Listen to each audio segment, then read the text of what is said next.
Hi there, welcome. I guess we're live now from my dining room. It's great to have all of you with us. My name is Daniel Rosenberg, and I'm excited to be moderating tonight's panel, which promises to be a riveting one. I would like to start off by thanking the AISH team for putting this together and asking me to host, and to all of you for joining us here this evening, and thanks for taking an interest in AISH's programming. I'm going to tell you a little bit about AISH, that they seek to examine and embrace the complexities of modern spirituality to help others live fuller lives and welcome all backgrounds and ideologies, helping to build a vibrant, active, supportive community that is representative of today's New York City. Well, hopefully not today's, but the previous and today's Judaism. I'd like to think I was asked to moderate tonight because Rabbi Jacobs and I were best friends in nursery school, and he can't get enough of me. But I think the reason he honored me with this amazing panel of women is because of my background as a producer and writer of major motion pictures and television, and now a co-founder of Pyro, a production company and an ad agency based in New York. Okay, so here's what we're gonna do tonight. The format for tonight is first some quick introductions of our panelists, followed by 10-minute sessions of questions based on various subject matter related to Unorthodox. I had nothing to do with the show. I did watch it, although it was a few weeks ago, so I did a quick refresher by reading some synopses, but please don't hold it against me if I am not a confirmed expert. The first subject we're going to tackle tonight is generally how people receive the show, and we're going to ask for our panelists' opinion. The next 10 minutes, we're going to talk about insularity in the Hasidic community, sexism, fundamentalism, and then finally, the sequence in the show that focused on Berlin, we'll call the Berlin sequence. If that subject matter doesn't make any sense to you, it's possibly because you didn't watch the show. At 9 p.m., there will be a half-hour Q&A. So if you have any questions during the show, please email them ahead of time to info@aishnewyork.com. That's info@aishny.com. And the AISH crew are going to select the best ones and have me ask them. So yes, your questions will be judged. Speaking of judgment, our first panelist is Judge Rachel Freier, who was elected as civil court judge in November of 2016 and is currently assigned to Kings County Criminal Court. She's recently honored as one of Brooklyn Law's trailblazers for being the first Hasidic woman to be elected to public office. Judge Freier is a proud, devoted mother and grandmother and member of the Hasidic community. Please welcome Judge Freier. Hi, everybody. Thank you so much for having me on the program today. Super. It is great to have you. Next, we are welcoming Pearl Glock, who is an American filmmaker and professor. Her films, which explore themes of class, gender, and faith, have appeared as part of the Sundance Lab, as well as the Cannes Film Festival, Tribeca Film Festival, and on PBS. Pearl grew up in Borough Park, Brooklyn, where she was raised in a Hasidic household. Though she remains close to her family, she elected to not continue their lifestyle. Please welcome Pearl Glock. Hi, thanks for having me. Thanks for being here, Pearl. Next up is Liz Lange, an American fashion designer and entrepreneur and founder of Liz Lange Maternity, which introduced form-fitting designer pregnancy wear in 1998. And Liz has been described as a pioneer in the apparel industry. Please welcome Liz.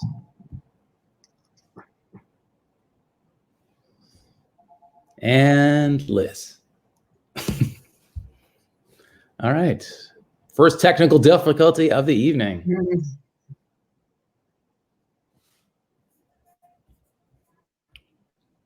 We've lost Liz. Okay, so we are going to introduce our next guest, which is Rabbitson Liat Mayerfeld, who was one of the UK's most senior and sought after speakers. She has been brought to speak in seminars internationally in Spain, Poland, Israel, Denmark, the US, and Australia. She is an academic who loves to learn and read, and her wisdom and keen insight into people combined with her ability to distill deep ideas into tangible and relevant life lessons make her a superb superb educator and member of the AISH staff and community here in New York. Please welcome Liat. Hi, everyone. Hi, thank you. Happy to be here. Well, it is great to have you. I think what we'll do is we'll get started and hopefully Liz will join us shortly. So just a reminder, we have a Q&A afterwards starting at 9. info@aishnewyork.com, aishny.com if you want to email questions. And I do have a disclaimer, which is that while we're excited to have our esteemed panelists, their views are their own and do not necessarily represent the views of AISH New York, which means that you guys have to be on your best behavior. So first question, and we're already 4 minutes ahead of schedule, which is fantastic news. So the first question is, how are people receiving Unorthodox? What kind of reactions have you seen? How do you guys experience? How did you experience the show? We just got Liz back. So Liz, I don't know if you heard the question, but welcome. You got an amazing introduction. Okay. Sorry, my Wi-Fi is terrible at my house, to be honest. So this could happen again. No worries. Well, welcome. We're excited to have you. And we're going to give you the first question. I mean, what was your experience watching it? What have you heard about from others? Well, I didn't get to say, but as a very brief introduction, I grew up as a very secular Jew, very, very reformed, basically, Passover and the high holidays, and that was it. So I watched this show, and my reaction was different than a lot of my friends' reactions. I was somewhat angered and slightly offended by it, which is strange. It's not that I was offended by this woman's story. I respect the story.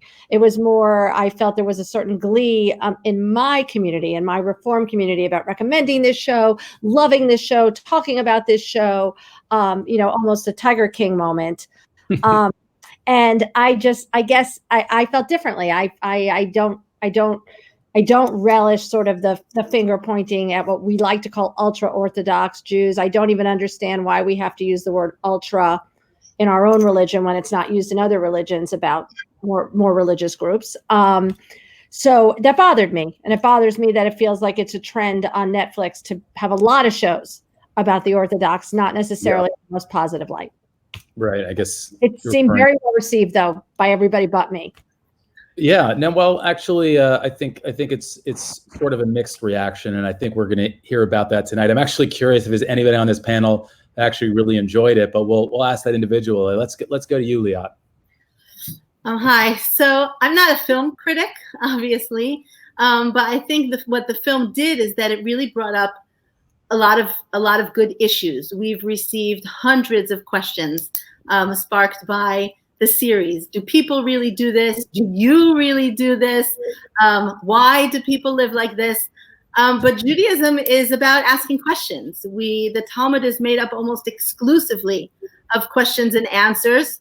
And famously the Passover Seder, where we're encouraged always to ask questions. So I'm just thrilled that people are questioning and dealing with as many issues as they possibly can, because we really want to deal with and grope with these important concepts. Thank you. Judge Fryer, tell us. So in terms of how it's been viewed in my community, it's really like a non-issue. Most people in Borough Park do not watch movies, and if they do, they really won't talk about it. So I'll just share with you my reaction, if that's okay with you, as opposed to. That would be great. Okay, so I was really offended. I found myself very offended on a personal level. I feel that to take a movie and with one brush stroke paint all Hasidim as insular, ultra extreme, devoid of love, devoid of happiness. It took everything that's human out of us and made us look really bad on screen. The plot, the movie, the fiction, the excitement, the gun, the scenes, it was a great movie. It was a great movie, but the fact that it took my community and made us look really bad, like, I was trying to think, like, how can I explain it to the average person? And I said, if you're an insider and you grow up within the community and you're part of this and you raise your children this way, there's so much happiness, there's so much camaraderie, there's so much simcha, joy, love being in the community. And I was in my kitchen looking at a banana that was just left on the kitchen counter. One of the kids, the house is very busy now. So some of the kids ate a banana and just left the peel on the counter. And I said, look at that peel. It's brown, it's wrinkled, it's shriveled, the fruit is gone, and someone just left it on the counter. And if I never saw a banana and someone says to me, here's a banana, what do you think about bananas? I would say it's the most unappealing fruit. And that's what I felt that what the movie did. It took the term Hasidism, it took a whole community, it took centuries of a certain lifestyle and just narrowed it down to 4 hours. And it was fiction. Most of the scenes that were in the movie couldn't have taken place. That's not to say that there aren't problems in certain homes. We're human beings. There are some people that have problems with mothers or with fathers or with mothers-in-law or with teachers or with a college teacher. But this was the story of everything that could go wrong in anybody's life, in any community, went wrong with this girl, Esti, and it was all because of her Satmar Hasidic background. And to me, that's not good filmmaking. It's not a nice story. And that's why I'm speaking up. That's how I felt about it. Great. I mean, Judge Farr, do you watch a lot of TV or film? Not at all. Not at all. In fact, it wasn't. I was really provoked into watching it when one of my good friends, who's from the greater Jewish community, I don't know. I don't like to classify people.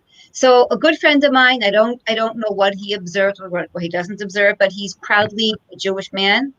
And we talk a lot because we're both involved in the world of emergency medicine. And he said to me, my wife and I watched the movie, and it's so not what it's like hearing it from you. So tell me, he says, what do you think about it? So I said to him, Michael, you tell me in one question, what's the biggest question that you have after watching the movie? And he says, my wife and I just want to know, are all Hasidic marriages arranged, and are they loveless? Loveless, yeah. And I had to say, that's not true. While they're all arranged, you don't really understand what arranged means. And that's a whole conversation. And once I would explain to him what it means to be arranged, I would say they are not loveless. And then again, I can only speak really for myself, my family, my friends. Whatever I see, whatever I know is what I can share. So that's how I feel. Perfect. Pearl, let's go to you. Tell us reactions. Hi. First of all, I just want to say this panel is so overwhelmingly awesome that I got a little nervous. I'm not going to lie. So thank you so much for having me as part of it, and especially under the auspices of Aish, knowing my work. And I'm super honored. And I have a lot to say about this, actually, and I thought I wouldn't. So, a little bit about myself. For those who don't know, I have a little experience with kind of navigating the worlds, if you want to put it as simply as two worlds, which it isn't, which is part of what we're referring to tonight, which aren't just like the Hasidic world and the not Hasidic world.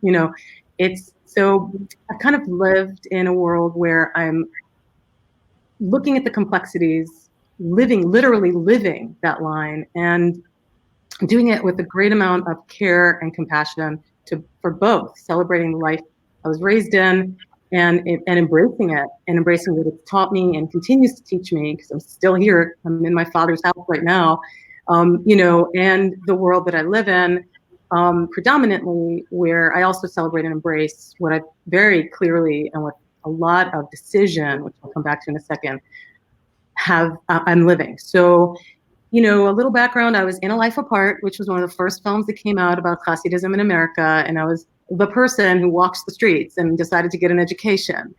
And they did a really terrific job talking about, much more complexly, I think, about how the Holocaust fits into the question of rebuilding lives after the war as Hasidic Jews. And, how do you do in a place like America? It's not the only place, but it's certainly statistically, at that point anyway, the largest. So I was in that film. And then I did my own film called Divan, about how a couch takes me back into the Hasidic ancestry of my family, and connects me more with my father in a way I never thought was possible after I had fallen into the world of which is now more acceptable, but at that time, I went to college, and that was unheard of then. So, this is the late 80s, early 90s, and which is what's so powerful about filmmaking and storytelling, is that now that's being addressed. Touro College was just kind of coming up then. You look at someone like Judge Ruchi Fryer, who's like, living her dream and finding her own voice within that community. And that obviously is made possible by so many organizations and commitments by the rabbis and the women who are leaders in the community, saying, how do we address some of these needs, right? At that time, I was one of the first, let's say, because I'm third generation. Second generation were the ones born to Holocaust survivors. It's a different kind of struggle. So I'm like the first real kind of American, first generation American, born here as a Hasidic Jew. Yes, I was raised in what you might call a Satmar home, but my father chose the Munkacher Rebbe to follow because they were here in Brooklyn, in Borough Park. So he was more there, but he was still very much Satmar or Tush or nitrous. Like, it's not, I keep going to the same thing. It's not just one thing. You can't just say, the Satmars are the Hungarian Hasidim who are all survivors of the Holocaust. It's not true. And you can't also say that there was no Hasidic community here in the United States before they came here. So it was not developed only by survivors of the Holocaust. So some of those elements of, the research that went into this was questionable for me.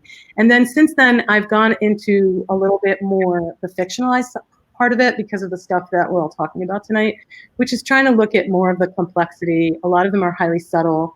One of them looks at girls in Hasidic camp coming to terms with their identity as sexual and sensual beings.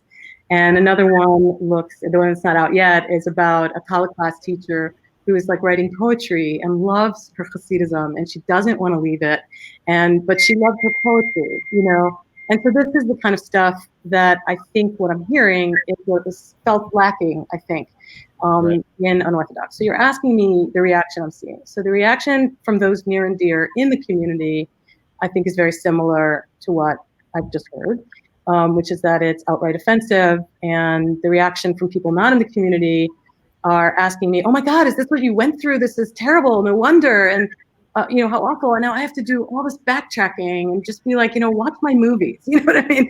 So, part of it has to do with how, I have to say, not to disagree, but I have to say it's a beautiful piece of filmmaking, actually.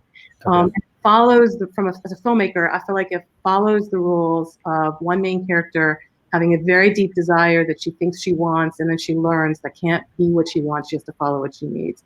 So it works well. Yeah. Some of the parts that don't work for me, I have to say, and this is like, some of the reactions I'm getting, like you're asking from filmmakers, is she doesn't actually make the decision to go to the Music Conservancy. It just kind of happens.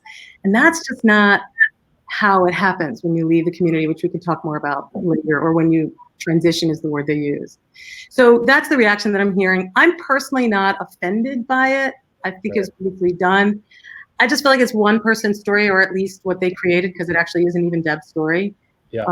And I think, like, one of you had said earlier, it's really important to use this as a conversation piece, which is what we're doing.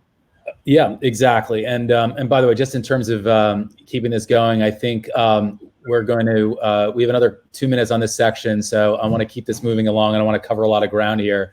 So I'm going to ask you guys to try to keep your answers to like a minute or two so that we can get through everything. I think the question I'm going to go to you, Liz, on next is, do you feel there's a double standard in against Orthodox and or Hasidic people? Well, I mean, clearly, because I don't think that people would be comfortable making this kind of movie about a different group. I'm not even comfortable pointing out which group I mean, but I think there are groups that we all know that you wouldn't make this movie about. And if you did, everyone I know wouldn't be saying, you have to watch this. Look how terribly women are treated there. Women, there are issues, as we know, for women in all parts of the world, in the religious world, in the secular world. We're in the middle of this huge Me Too movement. So I guess yeah, I found it highly, highly unfair. And in terms of just not to disagree, because I'm so fascinated by everybody on this panel and what they've said, and I agree with so much of it. But in terms of the filmmaking, I guess that's actually what really bothered me about this movie, because the filmmaker made such clear choices, since it's not exactly, to the letter of what was written. So there were so many choices that she made that I found very sledgehammery and particularly strong on a message that was very anti-Orthodox in a very unfair double standard way, where the rest of the world was being held up as this sort of enlightened Mecca. And then there was this backwards area in Brooklyn.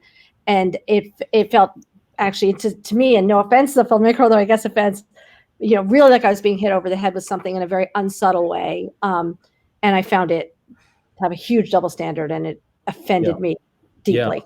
It's interesting. I mean, I find that there are many people who are either happy with the filmmaking and unhappy with the portrayal, and a various mixture of the two. Before we move on, I'll just ask Judge Ferrer if you have anything to add on that question about double standards. I think we've come to accept it. I think that we know that people are always out to try to make us look bad out in the media. And that's something that bothered me more than it bothers most people in Borough Park. Most people just accept it as a given and say, we're too busy, we don't really care. We serve God, we live a religious life, and if people don't like it, we just move on. We don't care. But I do care. I do care because I do love my community, and I know that we're not perfect because nobody's perfect. But I think that when you take the time to explain who we are and what our practices are, I found that most people come to respect us. So there is a double standard. That doesn't surprise me. But I think shows like what you're doing right now is wonderful, and it will break that double standard. Do you, just to follow up on that, do you feel that your world is really cut off, separated, insular, as it was depicted in the show? And if so, why? And if not, why not? Well, that's a real big word, because there are so many different degrees of insularity, and most of us make a choice how insular we want to be. So I have 6 children, and each one of those children chose a different degree of insularity. And that's how we are in the community. Some people are more to the right, some people are more to the left. But by and large, we are an insular group. But that could be a good thing, because everybody that's raises a family will make a choice what they'll let their children watch. If you let them go on the internet, you're going to exercise some form of control, some form of self-containment. So maybe we have a lot more rules where I live in Borough Park, but I have seen that the rules work. And I always say it's the rules that I was raised with that really helped keep me on my path and really propel me to achieve what I wanted to achieve. All those distractions that many people have when you live in a very open society, I really didn't have those. And when I would explain to people my restrictions, whether it was my restriction of not shaking hands with men, now everybody gets it. Now with COVID, they all say, oh, we learned from Judge Fryer how we can get along without shaking hands. I found that when I would explain my rules, the reaction I would get is, thank you so much. I mean, one attorney that I met told me there's a thick black line between us, Rachel, and I know I will never go over that line. So insularity, if exercised appropriately, could really reap many benefits. What do you think, Pearl?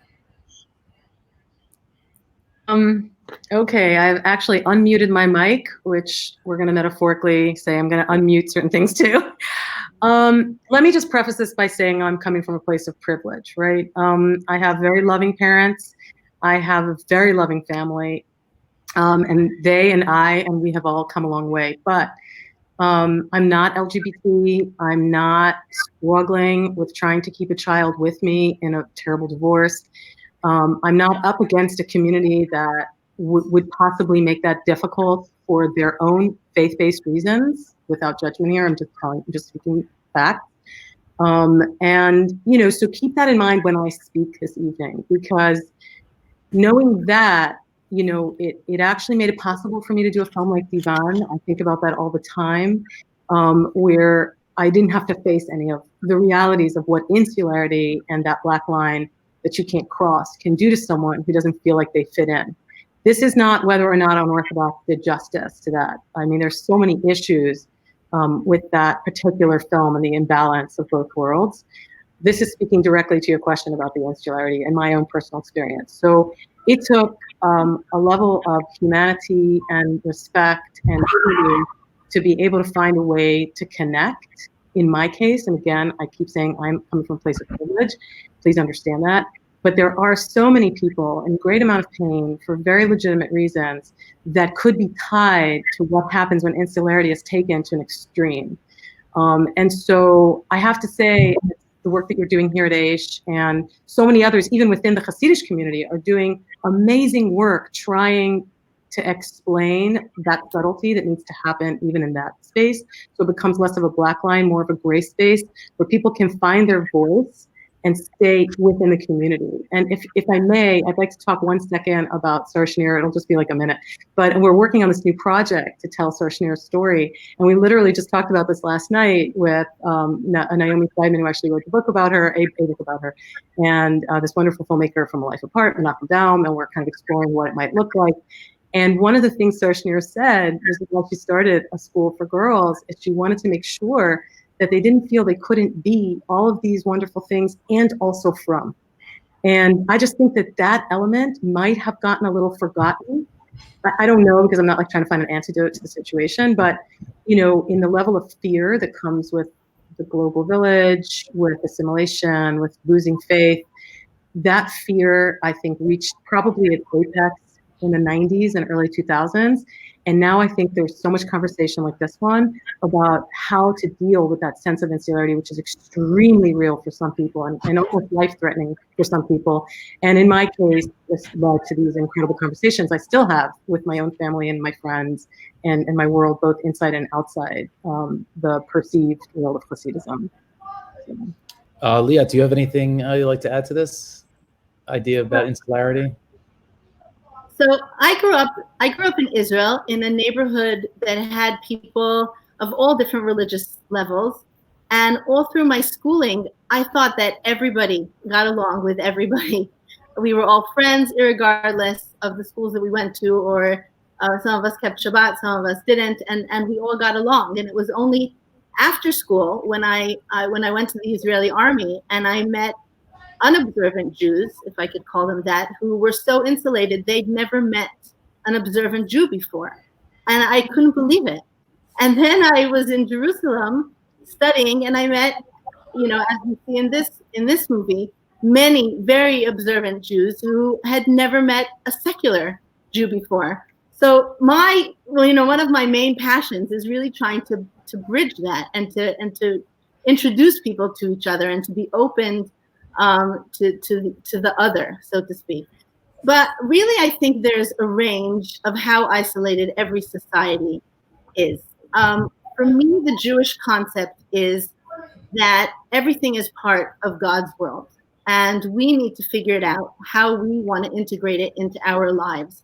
So speech, you know, we're all talking now. Speech is not negative or positive. It's all in how we use it. And sexuality is also neutral. We can deal with it in a healthy, happy fashion. But, you know, we have chastity completely on one side and pornography and exploitation all the way on the other. Neither of them is good. So I think that when we talk about being insular and integrating other things into our world, and again, as Judge Fryer said, really it's a universal issue. Every society, every home is challenged with what they want to bring in, you know, whether it's junk food or junk TV. And for me, the show really highlighted that challenge that each of us as an individual is constantly throughout our life making that decision to see if something we feel it will benefit us physically, emotionally, spiritually, and to choose that, to bring that in, or to leave it out and to be more insular. So we're all dealing with that really in our lives. With the last minute on this subject, I wanted to ask, you know, Pearl, in 30 seconds, tell me this, because I know you walked away. I don't know if that's the way you put it, but from a Hasidic community Do you feel that you were trapped, forced to stay? Do you feel that you were shunned in some way when you did leave? I can wholeheartedly say that if anything, it's the opposite. There's like the constant, you sure, that you could still, I don't know. It's a tough question to answer because again, I think my family's a little less what we see on, let me backtrack and say this. There are many testimonial and witness books that are out there about people and memoirs that have gone through this that really talk about the extremes. I'm not one of them. So, for me, I'm really straddling both places. So I've never felt shunned, to answer it specifically, at all, if not the opposite. And I'm always encouraged to consider, I don't know if a return to Hasidism is realistic. I think we're all realistic human beings, but in some ways I've never left Hasidism. I feel like it's part of my storytelling. I feel it's very much part of how I was educated. I love how I was educated. So I don't know if the turn would quite be right. I'm really one of those more unique cases where there isn't that extreme. And don't forget, I haven't gotten married yet. So a lot of those choices wouldn't be in the face of anybody. And I think even now it would be fine. So again, I keep saying this, but I'm coming from a place of privilege. You're asking me these questions. I can tell you my friends' stories, but I myself have not been. And there are people that have been on the couch on divan that talk about how they were shunned. And even in those cases, years later, work has been done to try and connect for some of them, not all of them. But the pain is real for those that are. Yep. So I think we're midway through the hour. I'm going to remind you guys that if you have questions for the Q&A, please email them to info@aishny.com. That's info@aishny.com. So the next 10 minutes, we're going to cover the subject of sexism in the Hasidic community or in the Orthodox community. And I guess my question, Liz, do you see in the Orthodox community this idea that women are second-class citizens? Are they treated as terribly as the show depicts? How do you view that, Liz? Well, I'm not Orthodox. I know you're not. I know, but I don't know how I would answer that question. Well, I guess the question to you is, you do certainly, in your support of Aish and your, you are certainly aware of, and obviously, the series did affect you in a certain way. And I'm wondering if partly it's because you don't feel it does accurately depict the status of women in Orthodoxy or in Hasidism. So I can only answer in that, as these women are much more well versed in it than I am for this specific question. But I would say that it seems impossible to me that anything could be that one-dimensional. In fact, I would say, my experience as a human being would tell me that can't possibly be true. That this is one person's story as told with a very, very, very distinct and obvious, in my mind, viewpoint of the filmmaker. Even more so perhaps than the actual story. I don't know. But I do know that in the Orthodox community, just like in the non-Orthodox community, women are treated in many, many, many different ways. So from the absolute worst to the absolute best. So that would be the only way I could answer that question. The reason the film offended me was because I found it so one-dimensional. I found it so heavy-handed. And I found it went in with a viewpoint, and it hammered that viewpoint for 4 hours. And it juxtaposed it with some things that we can talk about later that I found particularly offensive, like that was being juxtaposed with modern day Berlin. We're going to get to that. To my core, but we'll get there later. So I don't think that answer. I think these other women are far more qualified than I am, and I love answering questions, but I don't know. I think so. Let's go to you, Judge Fryer. I think it's a question. The question that we're asking here is a question that I think I'm seeing to be probably one of the bigger ones surrounding this, which is, what is the role of women? They're always in these narratives. Orthodox Hasidic women are often pictured as second-class citizens, secondary to men. There used to be an expression, sure, the man is the head, but the woman is the neck, pointing the man in the right direction. So do you feel that way? I mean, obviously you're an unusual, it's unusual for a Hasidic woman, certainly to be a judge, but to have a career that's so public facing, and, especially unusual that you're exposed to such a unique part of New York life. So I'm just wondering, firstly, based on your particular experience, but then secondarily, what's the norm? Is there, are women second-class citizens? No, I'm not second class. I wasn't raised by a mother who's second class. I come from a family of strong women. And what I really see is that the women really are the ones that run the home and make many decisions. I do think there are many men out there in all communities who have disorders and sometimes try to take advantage of women. But I've spent many years doing work in family court when I was a lawyer. I've sat in criminal court, domestic violence bench. I've been around the block and seen a lot about the diversity of what goes on in different homes all across New York.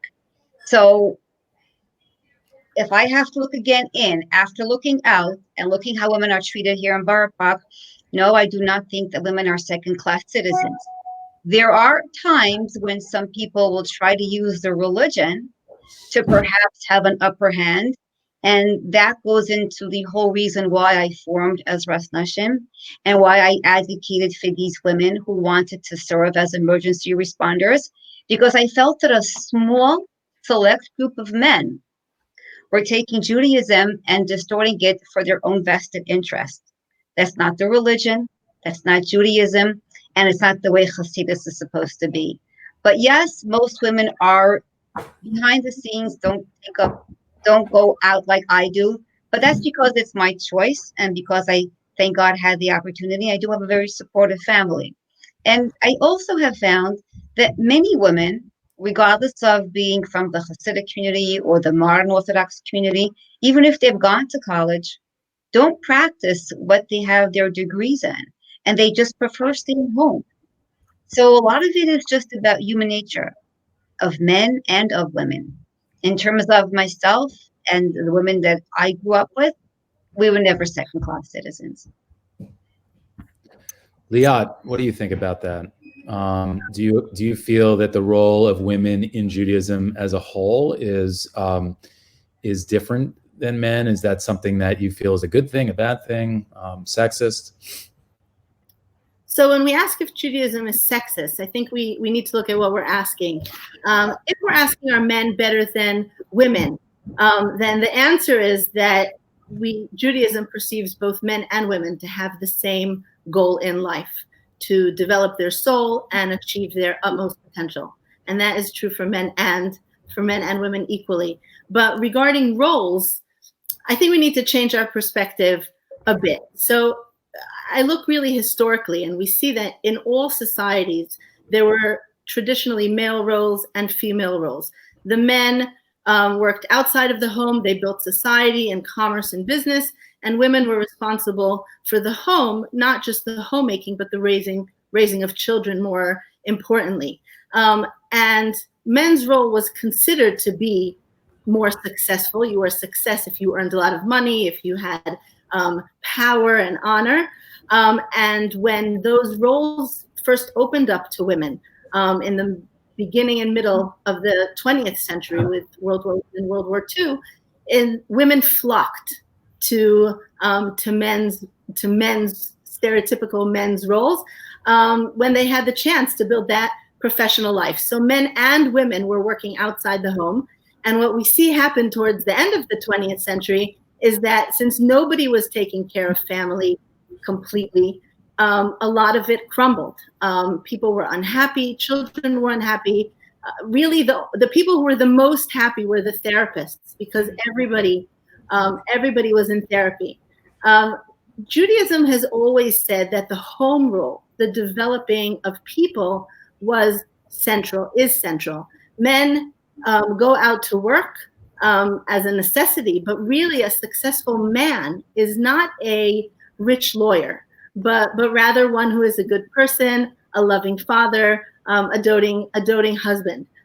So, you know, nowadays in society, we're trying to figure out that balance again, where we're realizing, wait, you know, work in society outside their own professionalism is important, but the home is more important, because if we don't put effort into our families, into our children, into people to develop them correctly and in a healthy way, then society falls apart. So we're trying to balance it all.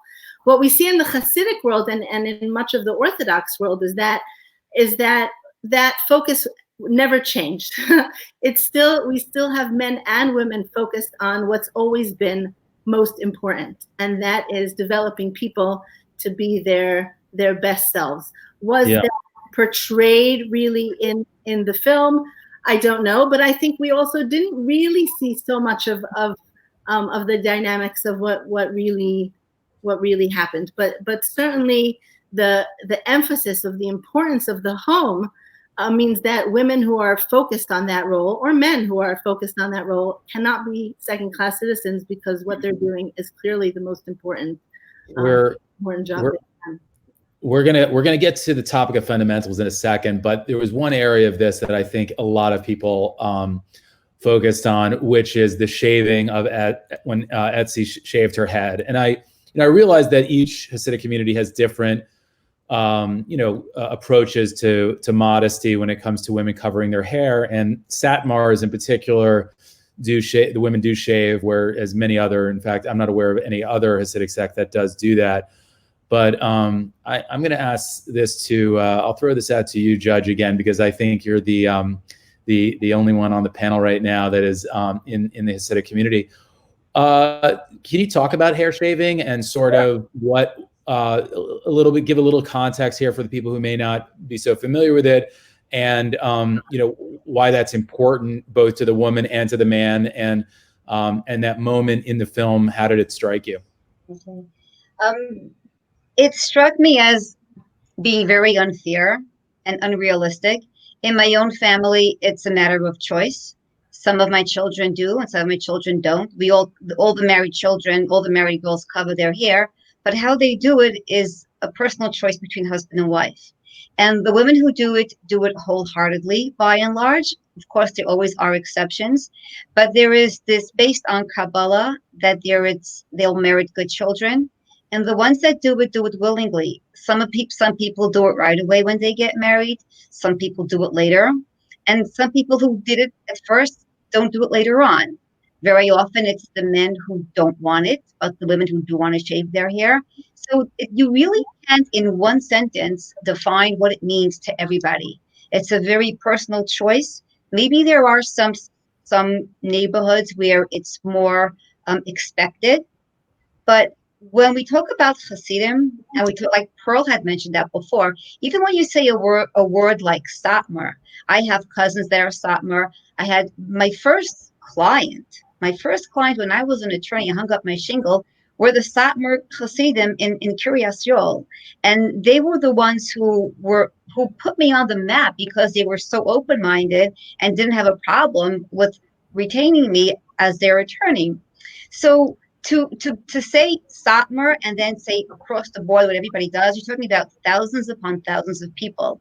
You have Satmar Monroe, you have Satmar Williamsburg, you have Satmar Barapak, you have from the two different rabbis, and there's just so many different people in that group, and wonderful, wonderful people. So everybody does what they feel is right, and most of them probably do, but most of them do it willingly. And for a girl to be standing there by the mirror and to be crying and to be bawling, I don't think that's the way it happens by most of the people. Maybe there are exceptions to the rule. Now, I don't want to say everybody, but I could just tell you what it's like in my family. And in my family, the ones who do it willingly, and they feel this is how they are serving God. This is what they are doing and how they are observing the mitzvah. Even how we cover our hair. There's different wigs. Some people wear scarves, some wear hats, some wear wigs and hats, some wear wigs and scarves. So it's so hard to really explain to people who don't really understand who we are, why we do what we do. There's the Jewish law, then there's the minhag, the custom, and then there's the tradition. And then there are people who say, hey, I didn't grow up with my mother doing it, but I want to take it upon myself. I want to do it. I want to do what I can, and I want to make my husband happy. So it's really a very personal decision. It's not something that most people will talk about. It's something between a husband and a wife. I think you actually started to answer my next question, which I guess I'm going to throw out to you, Pearl, which is that, is there or was there in your experience room for individuality within the Hasidic system? Do the rabbis control everything? Great question. It sounds a lot like the kind of questions I'm getting now from people who have not had these experiences. So I'm just going to build on what Judge Fryer was just saying earlier, and it will tie into the question of my experience if there is any sexism or second-class citizenship. I think it's really important at this point to talk about the question of faith and how it fits into this larger system. I mean, you really can't be in one faith-based world or non-faith-based world and judge another one for what it believes and doesn't believe, unless, of course, there's human rights violations, and et cetera, which, of course, we could talk about whether there is or isn't. I don't think, this is how I explain it to people who are from the outside, it's not like anyone's forced to stay in the community. You pay a price if you leave, if certain things are valuable to you, and if you do have children, or you love that world and you identify a certain way and can't fit in, then there's a price and difficulty and a struggle. And if you have children, you want to keep them. Again, I'm not a mother, so I can only imagine that pain. But for me, what I perceive is that you are looking at a faith-based community that believes in things called kol isha, which is that women do not sing publicly. There's a private and more intimate space for women. Women are the primary educators, and that is very guarded in a number of different ways, including not having public figure presence and so on. So what's perceived as second-class citizens is not exactly the way that if you're really studying the faith and the pedagogy, it doesn't fit that. On the other hand, it's easy to look from the outside, or if it doesn't work for you, and then think that I don't belong here. This isn't working for me, and I can't hear my voice, and I need to do X, Y, or Z. And then you must face some changes, and I think that's up for anyone born into any system that doesn't work for them. Again, taking out those that are in situations that are human rights situations. I'm talking and abuse and so on, and dysfunction. I'm talking about community health functions. And Judge Fryer has said this a number of times.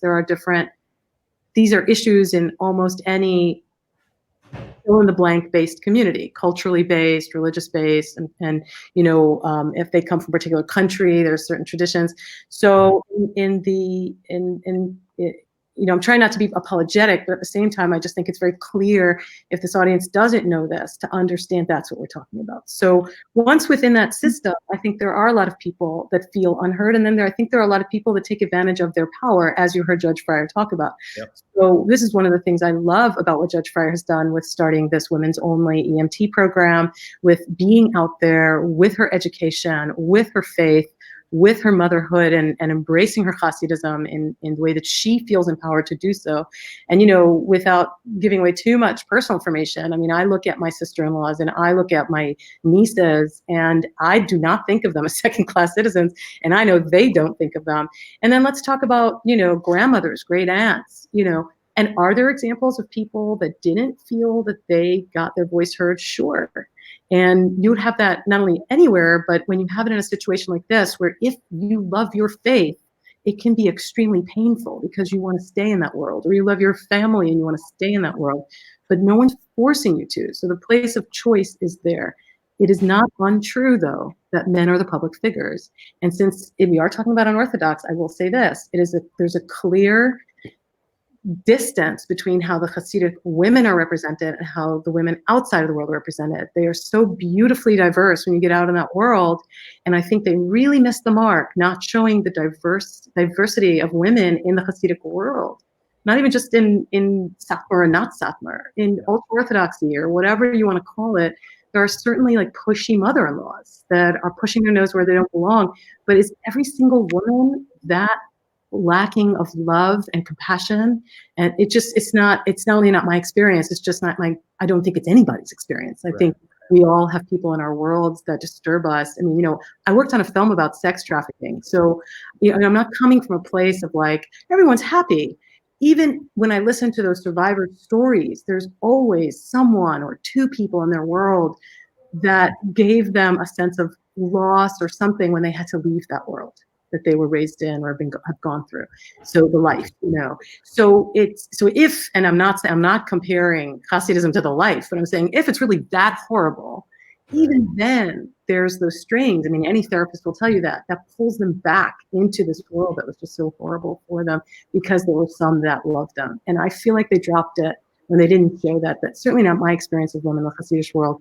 And it's one of the things that I take with me in the world that I live in, is the way I was empowered to be strong. I feel like my strength comes from, I'm too much for people in my world.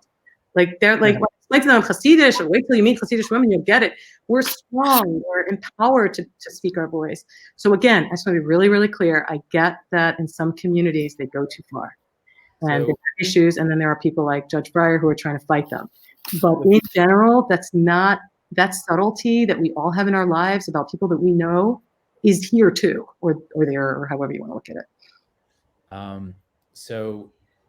Just gonna do a quick reminder that's scrolling along the bottom of your screen. Last few minutes to ask some questions. We're gonna do the last subject of the of this panel before we go to the Q&A at 9 o'clock. And Liz, this is what we promised we would get back to, which is what I think we're calling the Berlin sequence. And the Berlin sequence is both, I think encapsulates probably two areas. One is the way in which the Holocaust was handled in the show. And the second part of the Berlin sequence is this idea that the community there was just so open and embracing to SD, and just sort of how you felt that was an accurate portrayal or a fair portrayal. Well, I mean, again, like, it's not like I'm intimately familiar with Berlin, but I do know, and I know about it. Well, most of us know about it. It was the scene of some of the most horrific crimes against humanity and against the Jewish people, unspeakable. So I thought it was strange that they chose Berlin, especially because I think I read that this book didn't even really end up in Berlin. So why Berlin?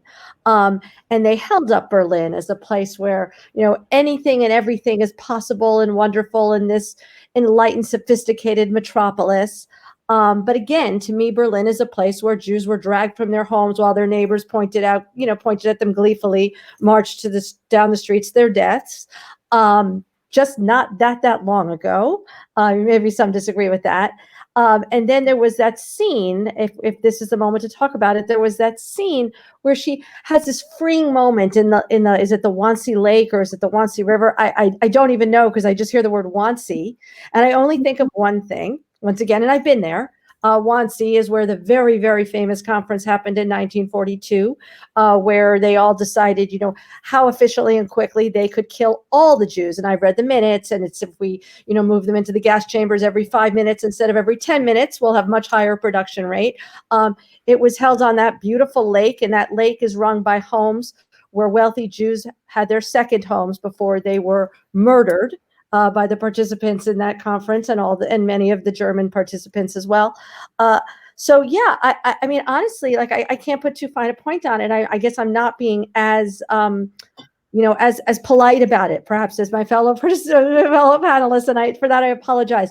But honestly, it offended me to my core. It shocked me that would be the filmmaker's choice of juxtaposition. I almost without words, words. Yeah, it was hard. I didn't read the book, but it was.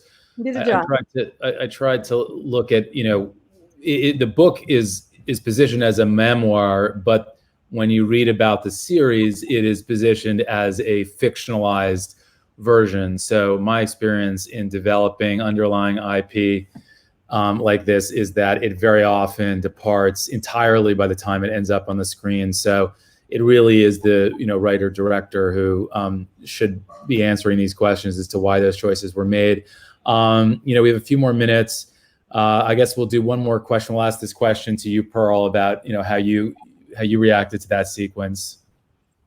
Yeah, two quick things. I thought about that question a lot when I was, I lived in Hungary for a little while. I traveled in the Ukraine, and there's a lot of people that continue to live there, even in places of trauma, and some of the trauma they actually went through in the Holocaust or through the not the pogroms, but the Einsatzgruppen and some of these mass graves. And my question to these survivors a lot was, how do you live here? How can you handle it?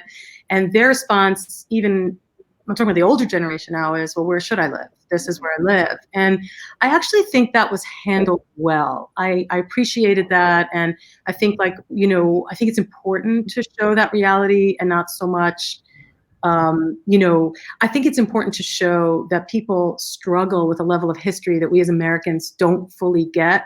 And if we're not Native American, then we really don't get it.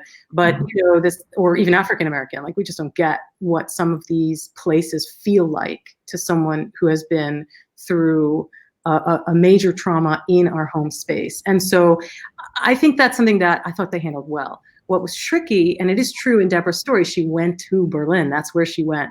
But I think it's important for filmmakers to take on the responsibility of what they represent, not to the degree where they can't tell this story and say, this is her story, and I'm sorry that it isn't everyone's story, but it's hers. That's fine. But when you're picking up a subject that is so fraught, like the Holocaust, and then you're making her escape, which is a term I hate, but I get it, and I get that it's real for a lot of people, but her escape is, to a place like Berlin, it's got this wonderful roundness to it. And I think they dropped the ball on that too. I think this way of being you lived in the past and now we're going to show you how to let it go.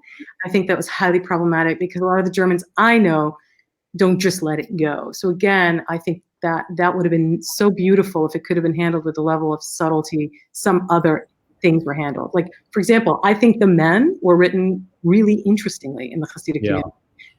I was like, these are written by women. This is all a frontally women-run production. Why are the men so complexly written and the women are not? Why is Berlin all of a sudden okay with the Holocaust? And it's just, it wasn't. I'm just glad that it was a woman who wrote it, so that men can't be blamed for that. Guys, I really want to thank you guys for your participation. I know we're going to keep you here for another half hour for the Q&A. This has really been fantastic, and we're going to get to a lot of these questions, but I think this has really been an enlightening hour with you guys. Thank you. We're going to switch over. If you shouldn't lose your feed, but if you do, please head over to aish.newyork.com//unorthodox. So that's aish.ny.com/unorthodox. And a little plug is that next Thursday night, you should come back and hear the fascinating story of Stephanie Arnold, who flatlined for 37 seconds, and what happened to her during that time. Please go to aish.newyork.com for more information about that. And we're going to slide into the Q&A for those that want to stay. And I will just tell you as we slide into this Q&A that we did get a ton of questions. They're going to be fed to me over our internal chat here. I apologize in advance that we can't get to everyone, especially seeing already how we've didn't get to all the questions I had. But we'll go to the first question for Liat. How does Orthodox Judaism see the balance between fervently keeping to your beliefs and religion and embracing secular society? Okay, so I think we kind of touched on that. We touched on that already. I think that if we're focused on our purpose, on what we're trying, what we're trying to achieve. So people look at Judaism and they say, oh, it's an archaic system of laws, of do's and don'ts, and just live in the world and be a good person, right? So I think they're right in that we don't need Torah to be a good person. Being a good person is a good thing, but the purpose really of Torah and Judaism is to be great. Where Judaism is a structure that when it's used properly, it's a guide to greatness. It's not a guide to greatness, though, by sitting on a mountaintop. We don't believe that that is the key to spirituality. The key to spirituality is to take all the tools that we've been given and within certain guidelines to live a spiritual life in the physical world. And that's the balance that we're all always trying to achieve, to be great in that way. And I think that maybe what happens in the more ultra societies is that maybe we push too hard. We push ourselves, and we push our children, we push our friends, be more spiritual, and sometimes that balance can be lost, where people lose the focus of the actual physical world that we're living in. But I think that more often than not, if we're focused, like the judge said, if we're focused always on our goals and our priorities, then we can find that balance. And I think that in our actions, really, it's not just do's and don'ts where we're constantly robotic. There's the Torah doesn't say you should eat broccoli, but if you eat broccoli, then you should appreciate it. You should recognize the gifts, if you like broccoli, the gift that you've been given. And it's like that with everything in the world, is that we're always trying to be focused on making the most of all the opportunities that we have. Thank you, Liat. Our next question is to Judge Fryer, and it is, would you accept my daughter as an intern for? No, I'm kidding. My question are you comfortable sharing which, if any, aspects of the show were accurately depicted? Oh, okay. Well, so much of it was so inaccurate. Everything from the shotgun scene, the supermarket, the show, which is where they sit and talk, and marital intimacy. They totally got that off. What I thought was accurate was the nice dresses, the pretty wedding gown, things like that. The things that were really so unimportant, they got pretty well. The men's streimels, the fur hats, were kind of stiff because it looked like my husband's bad one. But I think that's the only thing that really looked nice. The ladies were well dressed. The house was clean. They got the Pesach, the Passover night, pretty well good. All the aluminum foil out there. So the things that were really not important, they were pretty accurate with that. The white socks that the men wear, that the rabbi was wearing. This is the first time I saw the men's payas look really authentic. The beards, not so much. But again, nothing that was really important or substantive, or if you really want to show what the inner life of a Hasidic home is like, this is not the film to watch. Did you when he cut his payas off? I forget his character name. Is it Yankee? Yankee. Could you imagine ever that happening in a Hasidic community? That a man would just cut his payas off in a moment of pledging loyalty or devotion? I think it's possible. I think such a thing is possible when someone is so emotional and so disturbed and going through some trauma. I wouldn't say that it's not possible, but the whole story and the way it happened and in my opinion, it was, like I said, it was intriguing. The plot was great. The acting was great. But if the goal of the film is to give an accurate portrayal of a certain society, it has failed. Yeah. If the goal of the film was just to produce something that's entertainment, whether you want to watch Snow White and have a good time being entertained, then that's one thing. But if you want to rate a show based on showing what true life is really like, and that's actually why I agreed to do the film 93 Queen. When the filmmaker approached me, and she said, the story is great for a film. I said, no way. I said, we don't watch movies, let alone be in a film. And then she said to me that the opportunity of showing the world what a true Hasidic home is like, how you have struggles and how you have faith and how there's love and there's support. This is the reason why I did it. Our life is complex. It's not so black and white like you see, but No, there was, like I said, accurate, I would say, is that wedding gown. It was a beautiful gown. That's about Pearl, it. Pearl, what about you? How did you?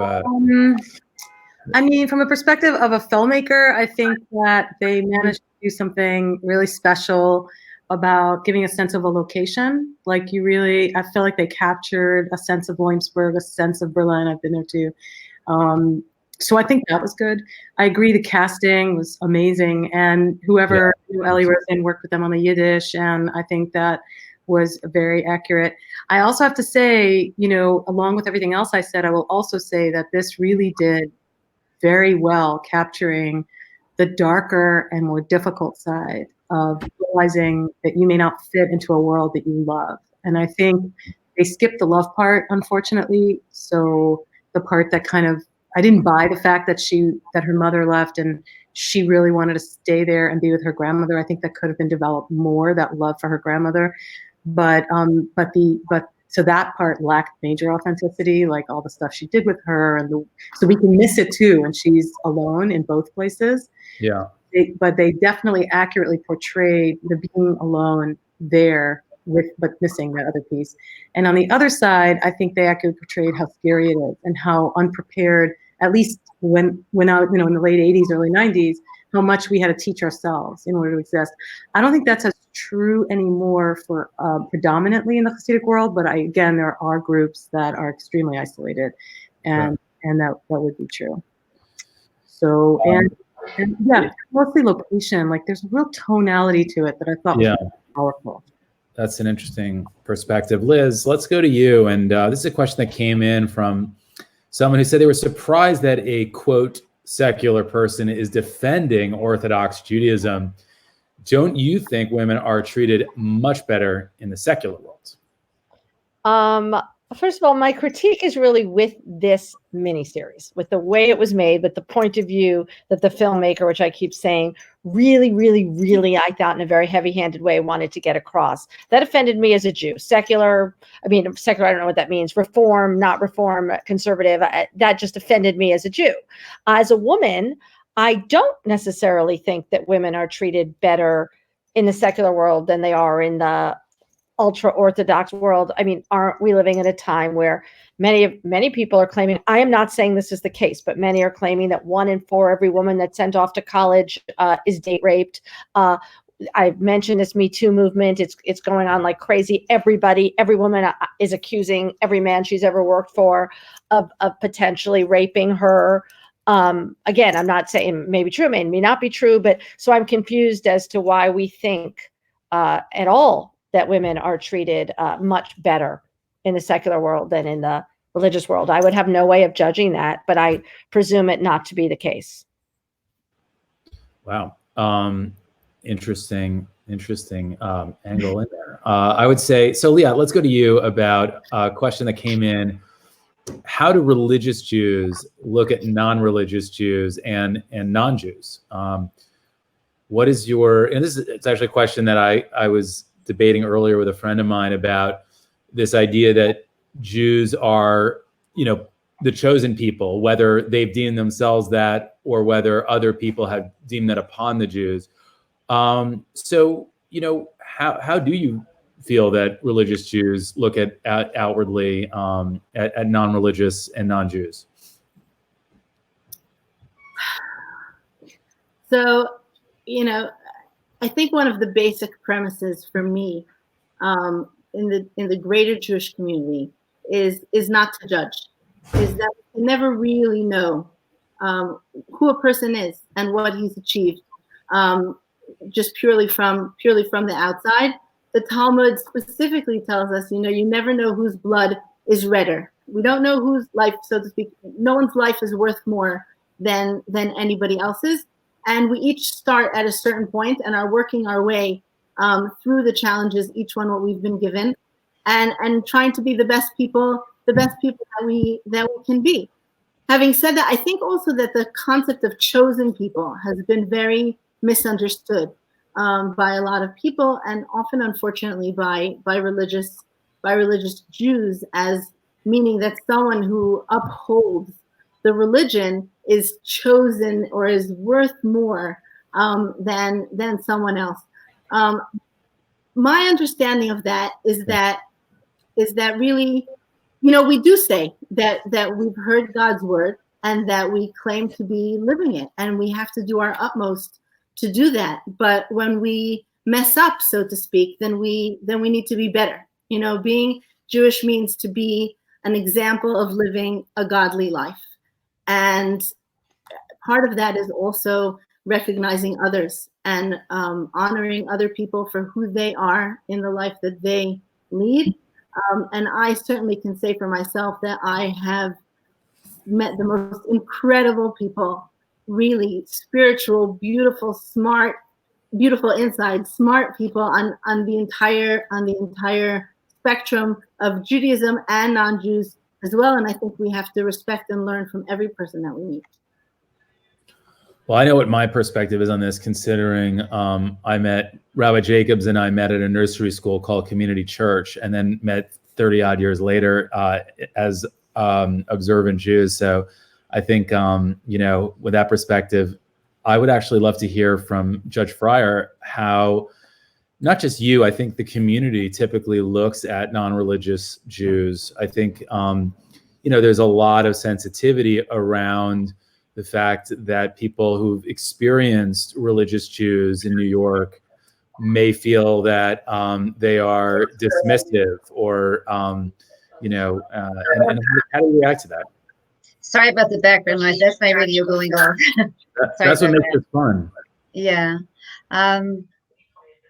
So we're taught that like Liat said before, everybody is created with a Tzelem Elokim. Everybody has a purpose for being created. We're human beings. We're not supposed to be judgmental. No pun intended for that. And I think that you see a lot of warmth and camaraderie in the Hasidic community when there are people who are from the outside and they come to visit or they come to explore.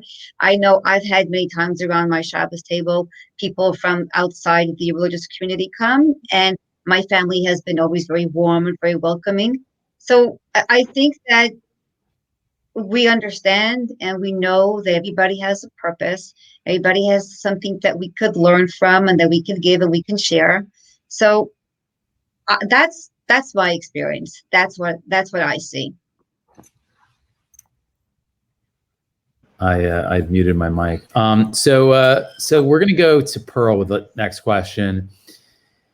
Is it possible for a woman who doesn't want to dress the norm in Hasidic community to still stay in the community? And if not, I'm so glad you're asking me that.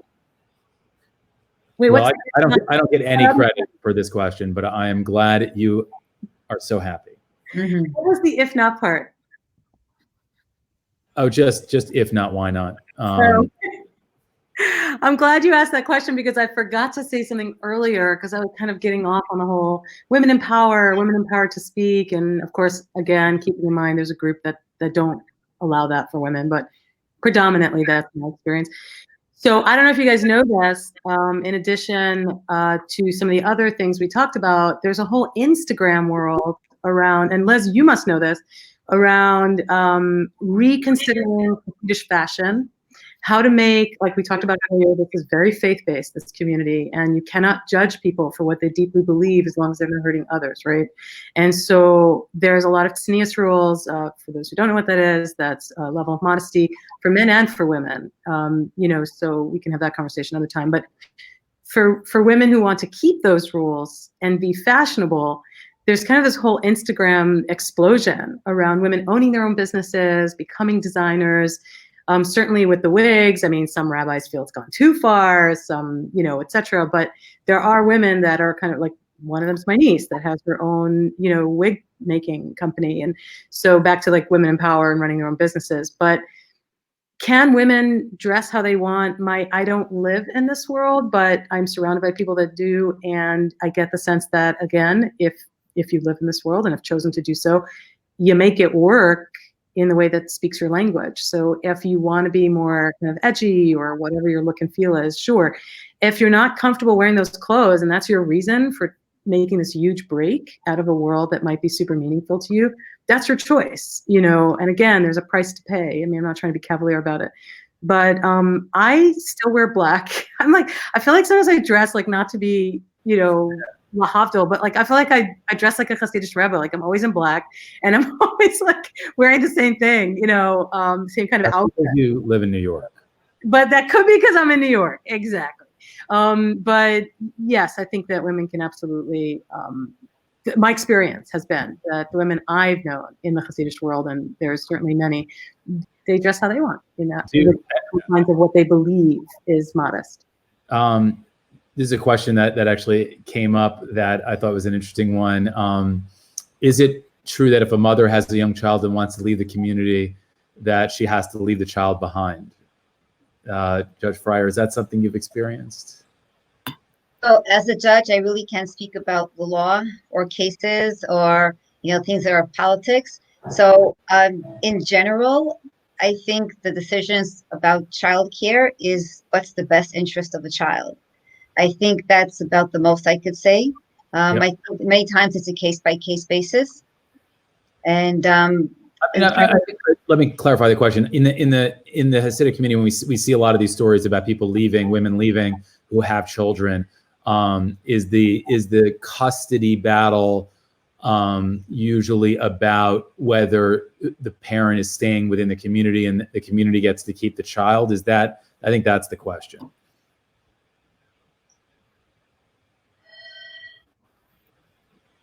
The few cases that I've heard of when there were custody battles, a lot of it just boiled down to money and power, who had more money and who was going to fight more. So those were cases with bad outcomes. I don't know if there is a typical, like I said, these things are really so case by case. You know, I don't know if there's just like one rule that I can just say about custody battles over children. Okay. Maybe someone else can do a better job. So Liz, I'm going to go to you with the next question. Do you think that Unorthodox, in a way, fuels anti-Semitism, which is on the rise today? You know, you can also answer this question sort of in the context of, I think, what's you know, what's going on with the more recent anti-Semitism, where Jews are, you know, were called out by Mayor de Blasio. You know, how do you think in the current climate Unorthodox adds or subtracts from that? Well, I think even in your question and the way you framed it, which I completely agree with, the answer is there. Yes, in a time when anti-Semitism is on the rise, particularly against the religious community, where we're seeing that, you know, random acts of violence, you know, all the time, when we have a mayor that said, basically, you Jews, we won't tolerate this anymore. Yeah, I'm at that point, you know, obviously particularly horrified to see a movie like Unorthodox gain so much popularity. I don't, it's sort of an old fashioned saying that we used to say, you know, and my grandparents said, my parents said, is this movie good for the Jews? No, it's really, really bad for the Jews. So I don't, from that lens, it's another reason why I don't like this one-dimensional, in my mind, very, very unfair, very potentially, I guess I'd even say the word dangerous movie. Although I agree that all viewpoints should be shown, and it's a free country, and I believe in free speech, and this filmmaker has every right to make this movie and to make the choices that she did when she made this film. But no, I don't think. Yeah, I think one of the hardest parts about it for people that are critical of the piece is that people who aren't familiar necessarily with the Hasidic world look at this as, oh, finally an accurate piece about the Hasidic community, and the reality is that that's not how people who are familiar with the Hasidic community feel about it. So let's go to the next question. And Liat, I'm going to ask you as a Rabbitson, if you know someone who wanted to leave the Orthodox world, if you do, what would your advice be to them? So first of all, I think it's important to acknowledge why some people leave. Certainly if we look at Unorthodox as an example, whether it's a truth to person depiction or not, is that many people do have negative experiences, some similar to the one that Esty had. Certainly relationships, sexuality are big issues, feeling of not being in control of your own life. And I think we really need to recognize that people have had painful experiences that make them want to leave, and others who leave for other reasons. But I think what's important, what I would tell anybody, was not to throw away the baby with the bathwater. Judaism, contrary to popular belief, is not all or nothing. Most people perceive it as that they're either religious people or not religious people, observant or not observant. And Judaism doesn't view itself that way. Every single good deed that a person does counts probably more than we can even imagine, and has ripple effects that we can see. So I would advise someone to really think about the parts of their religious life that they did appreciate, and their relationship with God. Is that something that they should keep with themselves always? And wherever they are, a person should always know that God is with them, that God loves them, that God sends them, everything that they need in order to be successful, even if we don't always understand it, and even if we don't see it at first, but to always have that with them, and to know that the good that's in Torah that they can connect to, for them should be very special. So thank you, Liat. That's it brings me to another interesting question that was asked for you, Judge Fryer. Why do people get married so young in the Hasidic world? Is it, in your experience, a desire to fulfill the mitzvah of having a family? Is it to get out of the overbearing arms of their own family? Is it because they aren't pursuing higher education like some Hasidic judges we know? No, well, this is the society that I grew up in, and this is what we're accustomed to.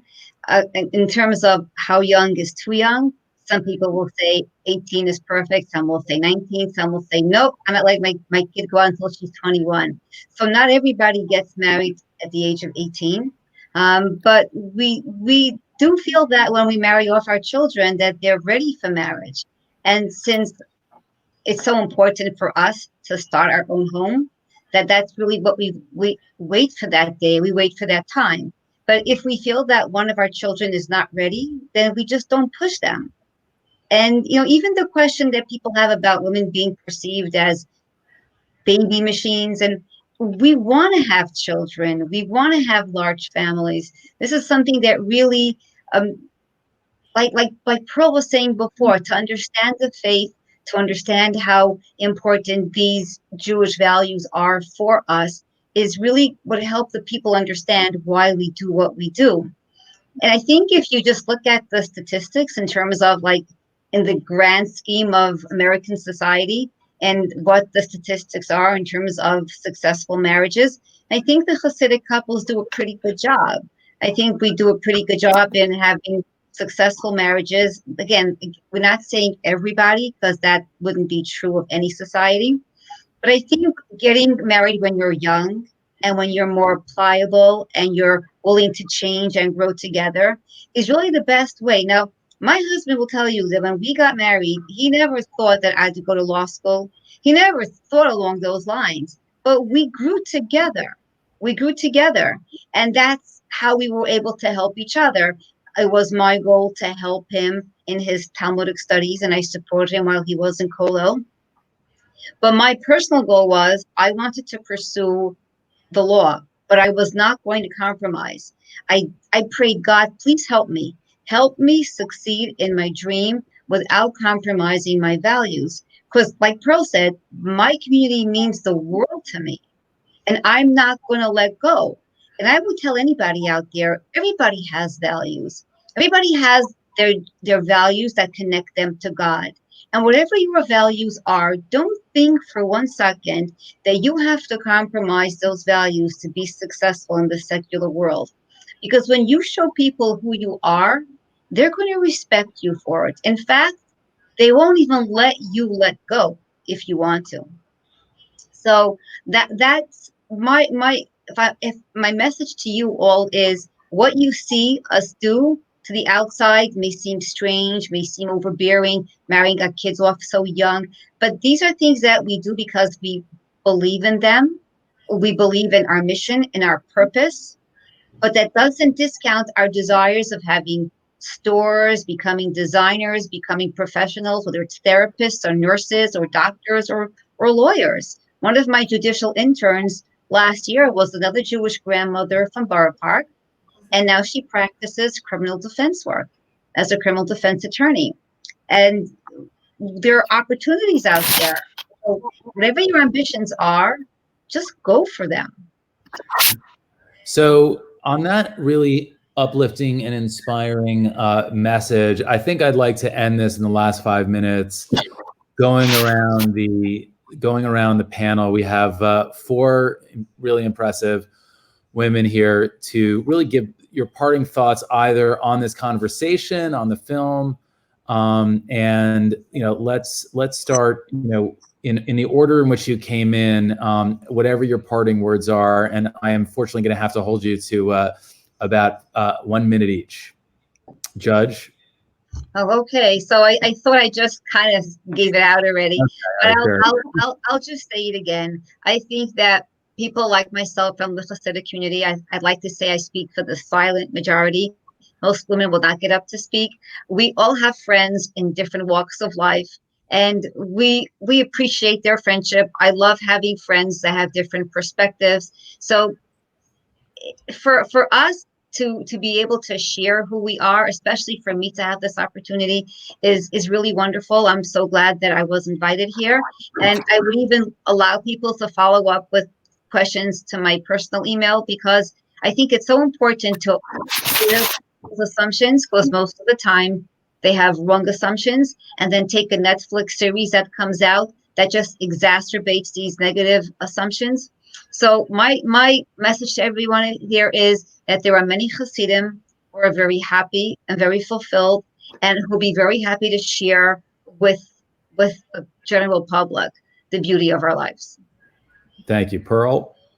Well, that's a good transition. Hopefully I can do that justice in the work that I do, which I know is complex, but hopefully shows the many levels. What I hope comes out of this conversation, and people who are watching Unorthodox, is to underline the importance of having these conversations. And if it really upsets you, the way that this film was made, I'm going to say what I say to my students. I teach at Penn State, make a film, or tell your story, or write an article. I mean, there are people like Judge Fryer and a woman named Leslie Ginsburg Klein, who has started, she's Orthodox, ultra Orthodox, and, spoke her truth by starting an organization which educates women, among women. And she has her own group of women that slam poetry and tell stories within the confines of what they deeply believe.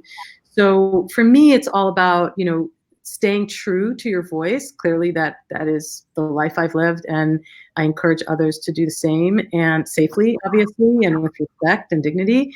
And so my hope is that hearing all these different voices, checking in with yourself and how you felt about this very impactful piece on Netflix, do something, make your own work, get out there, speak your own truth, start your own business, whatever it is that you feel is misrepresented. And, this really is only one mini series. It's, the concept of Daleth me miato made, know before whom you stand, to take it out of the religious context, know your audience. This is what we tell filmmakers all the time. And they knew their audience. We were not the audience, so it just keep that in mind. So go tell your story and tell it to the audience you would like to reach. It's true. It's true. They did not make Unorthodox for Borough Park. Liz, let's hear how your final thoughts. I think that's a perfect transition. I think they actually made Unorthodox for people like me. And I see, as I've said on Instagram, the people I follow, my friends, they just love the movie. They absolutely love it, and they love recommending it to people.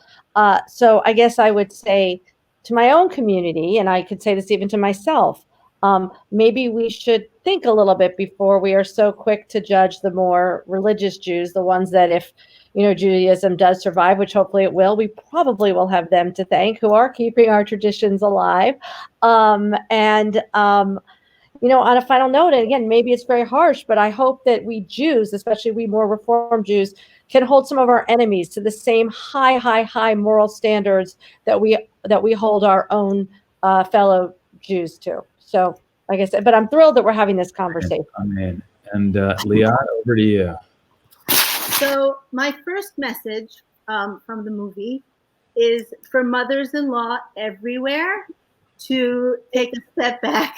I think it was very clear that a lot of what happened came from the meddling mother-in-law.